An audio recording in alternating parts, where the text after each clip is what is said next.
ಮಂಗಳೂರಿನಲ್ಲಿ ಸಾಮಾಜಿಕ ಜಾಲತಾಣದಲ್ಲಿ ಪ್ರಚೋದನಕಾರಿ ಕಾಮೆಂಟ್ ಹಾಕಿದ ವ್ಯಕ್ತಿಯನ್ನ ಪೊಲೀಸರು ಬಂಧಿಸಿದ್ದಾರೆ.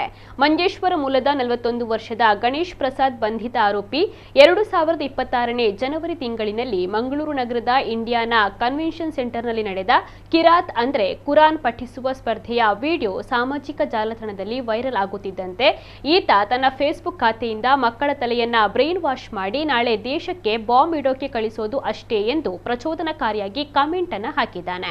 ಈ ಬಗ್ಗೆ ಕಂಕನಡಿಯಲ್ಲಿ ಪೊಲೀಸ್ ಠಾಣೆಯಲ್ಲಿ ಪ್ರಕರಣ ದಾಖಲಾಗಿತ್ತು. ಪೊಲೀಸರು ಇದೀಗ ಆತನನ್ನು ಬಂಧಿಸಿದ್ದು ನ್ಯಾಯಾಲಯಕ್ಕೆ ಹಾಜರುಪಡಿಸಿದ್ದಾರೆ.